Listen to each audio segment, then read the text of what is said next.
মালদার হরিশ্চন্দ্রপুর ২ নম্বর ব্লকের মশালদাহ অঞ্চল তৃণমূল কংগ্রেস কমিটির উদ্যোগে মাটিয়াড়িতে শুরু হলো ৮ দলীয় নকআউট ফুটবল টুর্নামেন্টের জেলা পরিষদ কাপ ২০২৪। এদিনের টুর্নামেন্টে উদ্বোধনী ম্যাচে অংশ নেয় মিলনগড় প্রাক্তন খেলোয়াড় একাদশ বনাম হরিশ্চন্দ্রপুর পুলিশ প্রশাসন একাদশ। এদিনের খেলার প্রথম ম্যাচে পরস্পরের মুখোমুখি হয় কাঠিয়ার একাদশ বনাম মিলনগড় একাদশ। ৩-১ গোলে ব্যবধানে মিলনগড় একাদশ জয়লাভ করে।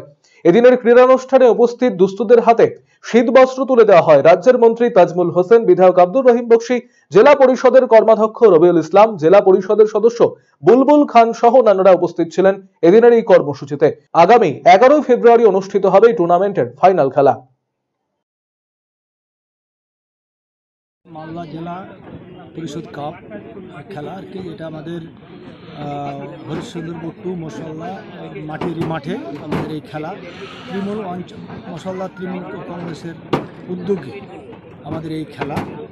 আমরা জেলা পরিষদ কাপ, যেহেতু এই খেলাটা আমাদের অনেকটা পিছিয়ে গেছিলো, এই মাঠটা আমাদের অনেক পরিচালিত মাঠ, বারংবার খেলা হয়, বেশ কিছুদিন থেকে খেলা হচ্ছিল না, তাই জেলা পরিষদের পক্ষ থেকে আমরা এই খেলাটা আজকে এই মাঠে পরিচালিত করছি। যে না, সাধারণ মানুষ এই খেলাটা দেখে অনেক আগ্রহ এবং অনেকে বলেছিল যে আপনি জেলা পরিষদ পাস করেছেন, এখানে খেলাটা খেলাতে হবে, তাই এই খেলাটা মানুষের চাহিদা মতো আমরা এখানে জেলা পরিষদ খেলাটা আজকে 2024 অর্থাৎ 4 ফেব্রুয়ারি আজকে আমরা প্রথম খেলাটা এখানে উদ্বোধন করি।